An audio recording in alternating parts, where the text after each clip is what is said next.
आप सबका भारत की भाषा विद संदीप भटनागर में बहुत बहुत स्वागत है दोस्तों। और मैंने प्लेन हाईजैक होते हुए सुना था, बस हाईजैक होते हुए सुना था, लेकिन पूरी पूरी ट्रेन हाईजैक हो जाए ये काम केवल पाकिस्तान में ही हो सकता है।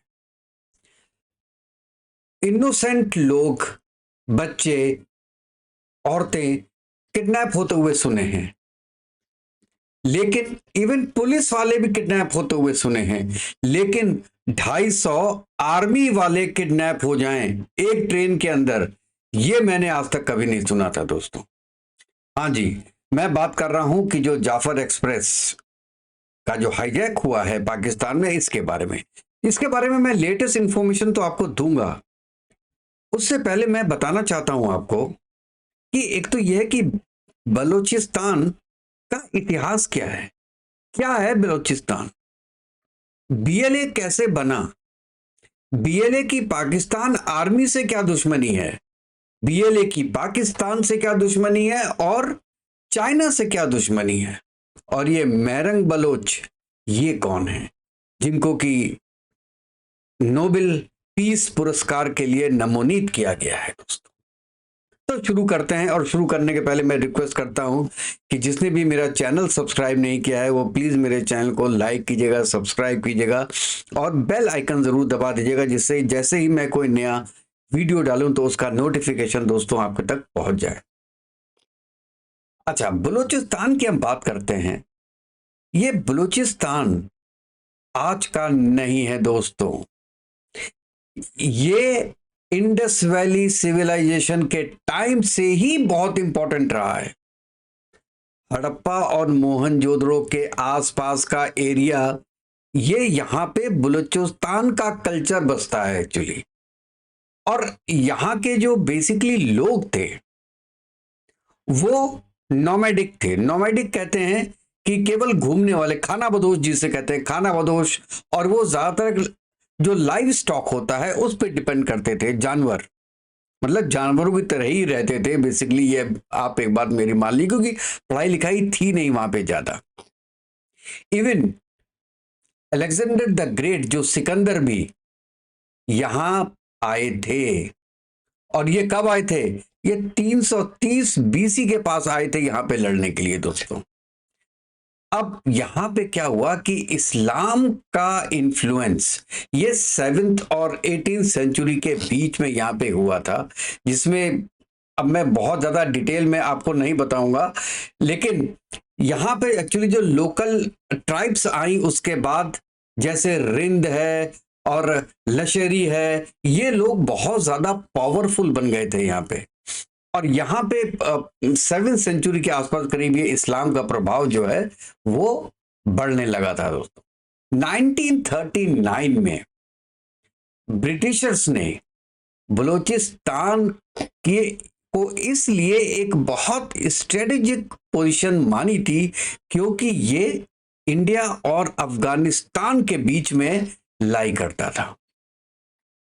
और ब्रिटिश ने 1976 में कलात स्टेट के खान जो थे, वहां पे जो रूलर थे, उनके साथ एक एग्रीमेंट किया था, और जिसमें कलात स्टेट ब्रिटिश के कंट्रोल में आ गई थी। ये थी बात 1876 की।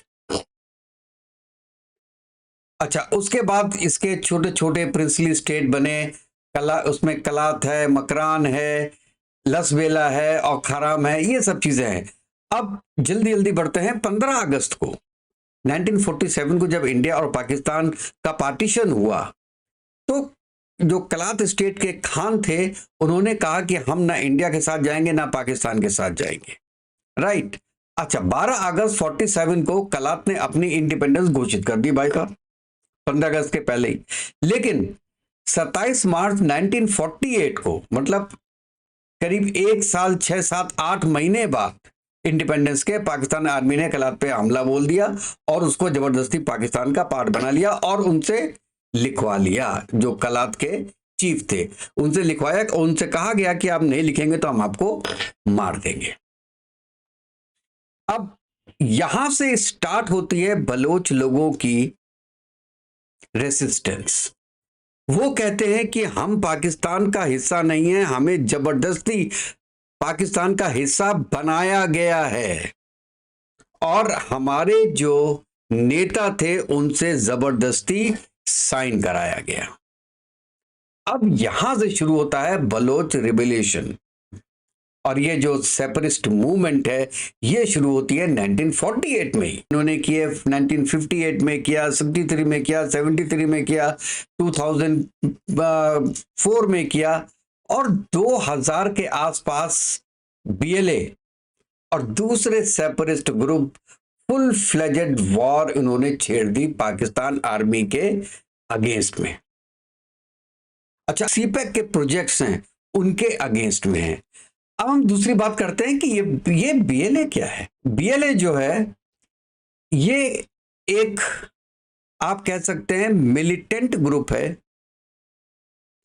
और ये जैसे मैंने अभी बताया 2000 के आसपास ये बना था और फिर इसने उनका ये कहना है कि पाकिस्तान सरकार बलूचिस्तान के जो नेचुरल रिसोर्सेज हैं जैसे कि गैस है, गोल्ड है, कॉपर है, वो लूट रही है और बलोच के लोगों को उसका फायदा नहीं हो रहा है। और सेम चीज इनका सीपैक है, क्योंकि सीपैक के आने से और इनके जो कोस्टल एरियाज हैं उनमें फिशिंग की प्रॉब्लम आ गई कि ये लोग वो तो बड़ी बड़ी नाव लेके आ रहे हैं फिशिंग के लिए चाइनीज। अब बलोचों के पास तो ऐसी है नहीं, तो मार्केट में फिश की वैल्यू कम हो रही है, उनकी रोजी रोटी जा रही है, प्लस जो उनके मिनरल्स हैं उनको पाकिस्तान आर्मी ले जा रही है। पाकिस्तान गैस है, गोल्ड है, कॉपर है, जैसे मैंने अभी बताया। इसलिए ये जो पूरा ग्रुप है बीएलए का, ये इनके जो पाकिस्तान की मिलिट्री बेसिस है, सीपैक प्रोजेक्ट्स हैं, उन पे हमला करता है और उनका मोटो एक ही है दोस्तों कि बलूचिस्तान की आजादी, बलूचिस्तान को पाकिस्तान से आजाद कराना। इनके 2-3 मैं केवल बताऊंगा कि बहुत बड़े बड़े अटैक हुए थे इनके। एक जो चाइनीज कंसुलेट पे अटैक किया था उन्होंने 2018 में कराची में, वो याद होगा आपको। 2019 में गवादर पर्ल कॉन्टिनेंटल होटल में अटैक किया था और 21 में क्वेटा में सेरेना होटल में जो ब्लास्ट हुआ था। उसके बाद अब तो 2025 में तो डेली के बेसिस पे बीएलए अटैक कर रहा है और अब इनका ग्रुप बन गया है। पहले बीएलए अलग करता था, बीएलएफ अलग करता था, बीआरजी अलग करता था, अब इन्होंने कहा कि सब एक हो जाओ और एक ग्रुप बन जाओ। तो इन्होंने बनाया ब्रास की फुल फॉर्म है बलोच राजी अजोई संगार। ये जितने भी सेपरेट ग्रुप हैं उनका एक गठबंधन बना दिया, उन्होंने एक अलायंस बना दिया और 2018 के आसपास एक्चुअली ये गठबंधन हुआ था। लेकिन एक्चुअली इन्होंने जो कार्यान्वित किया है उसको वो अभी किया है। इसमें जो 4 मेन ग्रुप हैं, एक है बलोच लिबरेशन आर्मी बीएलए और ये एक्चुअली बीएलए सबसे ज्यादा एक्टिव है, जो कि अभी भी ट्रेन जो हाईजैक है उसमें मेन है। प्लस बीएलएफ है, बलूचिस्तान लिबरेशन फ्रंट है, ये कोस्टल एरियाज में काम करता है ज्यादा। देन एक है बीआरजी बलोच रिपब्लिकन गार्ड, ये जो ऑयल एंड गैस और चाइना के जितने भी प्रोजेक्ट्स हैं उनको अटैक करता है। भाई साहब क्या कॉन्फिडेंस है इन लोग का, ये देखिए। उसके बाद है बीआरए बलोच रिपब्लिकन आर्मी, ये पाकिस्तानी मिलिट्री और गवर्नमेंट को टारगेट करती है। अब ये क्या कर रहे हैं कि ब्रास का काम है कि साथ में मिलकर ये प्लानिंग करते हैं और अटैक करते हैं। और इनका अटैक जो है वो जैसे मैंने बताया आर्मी है और सीपैक है। अब मैंने 2 चीज बता दी आपको। अब आते हैं जाफर एक्सप्रेस ट्रेन हाईजैकिंग का। आपने डिटेल्स तो पूरी आपने पढ़ी होगी कि उसमें 16 मिलिटेंट्स मार गए और ये कल सुबह 9 बजे जो पेशावर से क्वेटा जा रही थी जाफर एक्सप्रेस, उनको एक टनल नंबर 8 के अंदर उसको उन्होंने रोक लिया। इंजन को उन्होंने एक तरीके से कहिए इंजन को ब्लास्ट कर दिया, फिर दूसरा इंजन कहां से लाए, कैसे उसको टनल के अंदर ले गए, भाई साहब कमाल है। बताइए कैसे कैसे कोई आदमी कर सकता है ऐसा। और लेके कितने लोग होंगे वो, 200-250 लोग होंगे, और उसमें 250 करीब आर्मी वाले हैं। उनको भी उन्होंने अंदर ही हाईजैक कर दिया, किडनैप कर लिया उसके अंदर। अब ये कहते हैं कि हमने जो आर्मी वाले हैं, आर्मी के सोल्जर्स हैं, उनको ही हमने किडनैप करके रखा हुआ है, बाकी लोगों को हमने छोड़ दिया। और अभी भी इनके बीच में गन फायर हो रहा है। और पाकिस्तान की अभी अभी की लेटेस्ट न्यूज है, मैं आपको बता दूं, ये दोपहर के 3 बजे की न्यूज है कि Pakistani security forces exchange gun fire with hundreds of separatist militants as they worked to free about 300 hostages who were still on the train after it was attacked country's rugged southwest। तो वो कह रहे हैं कि काफी लोगों को उन्होंने आजाद करा दिया है, लेकिन मिलिटेंट्स कह रहे हैं, जो कि कह रहे हैं 27 मिलिटेंट्स करीब जिनकी डेथ हुई है, जिनको मारा गया है। और बीएलए ने कहा है कि हम आपको 48 आवर्स का अल्टीमेटम देते हैं कि 48 आवर्स में आप हमारे जितने बलोच के नागरिक हैं और इनके जो टीममेट्स हैं जिनको पाकिस्तान आर्मी ने पकड़ा हुआ है, उनको आप छोड़िए एक्सचेंज में, क्योंकि हमारे पास आर्मी के 214 जवान अभी हैं, उनको छोड़िए। और जो भी मिसिंग पर्सन हैं बलोच के, उनकी आप डिटेल बताइए कि वो कहाँ हैं, और अगर आपके पास हैं तो उनको छोड़िए। अगर उनकी डेथ हो गई है तो बताइए कब डेथ हुई है और उनकी बॉडी हमको सौंपिए। ये आज उन्होंने 48 घंटे का अल्टीमेटम दिया है, और उन्होंने कहा है कि हम हर घंटे 10 एक्सिक्यूट करेंगे लोगों को अगर आपने हमारी बात नहीं मानी। अब 10 तो बहुत बड़ा नंबर हो गया दोस्तों, एक आदमी को भी मारना बहुत बड़ी बात होती है, लेकिन स्टेटस तो यही है आज अभी का कि पाकिस्तानी की जो आर्मी है और बलोच जो इंसर्जेंट हैं, दोनों के बीच में लड़ाइयां चल रही हैं।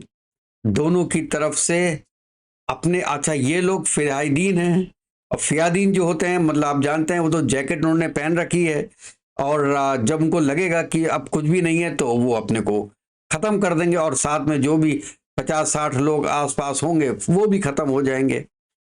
इसीलिए पाकिस्तान की आर्मी भी बड़ा सोच समझ के कदम लगा रही होगी। और दूसरा, वो टनल के अंदर है, टनल के अंदर कैसे जाएंगे, एयरफोर्स तो ऊपर है, तो प्रॉब्लम्स और है दोस्तों। हम आपको टाइम टू टाइम इसके बारे में बताते रहेंगे, और मैंने आपको ये भी बताया कि इसका बेसिकली पर्पस क्या है और क्यों बीएलए ऐसा कर रहा है। अब इनका एक नॉन वायलेंस ग्रुप भी है जिसको हेड कर रही हैं मेरंग बलोच। आपको पता होगा कि 2024 में भी ये वहां पे गई थी इस्लामाबाद में, तो इनके साथ काफी बुरा सलूक हुआ था। और इनका डिमांड क्या थी, इनके साथ छोटे छोटे बच्चे थे, लेडीज थी, बुढ़े थे। इनकी डिमांड केवल यही थी कि हमारे जो प्रिय लोग जो गायब है, और गायब कितने हैं दोस्तों, 20,000 बलोची गायब हैं। आप बताइए वो गायब कहाँ हुए, किस जेल में हैं, उनको छोड़िए। अगर मुकदमा है तो उन्होंने कुछ गलतियां की हैं तो मुकदमा चलाइए ना, कोर्ट केस कीजिए, हमको भी पता चले, हम भी लड़ेंगे। आप बिना किसी वारंट के, बिना किसी लाइन ऑफ एक्शन के आप घर पे आते हैं, उठा के चले जाते हैं। और इवन मेरंग बलोच भी इसीलिए आई है क्योंकि इनके फादर को भी 2009 में उठा के ले गए थे, फिर 1 महीने बाद छोड़ दिया था, लेकिन फिर 2011 में ले गए। उसके बाद उनके फादर की डेड बॉडी मिली थी, और वो टॉर्चर के सिग्नेचर साइन थे उसके अंदर। उसके बाद इनके भाई को भी उठा के ले गए थे आर्मी वाले। तो इनके मन में पर्सनल नफरत तो थी ही, लेकिन फिर भी इन्होंने शांति का रास्ता अपनाया और कहा कि आइए हमसे बात करें। लेकिन पाकिस्तान की गवर्नमेंट और आर्मी दोनों इनके साथ बात करने को तैयार नहीं है।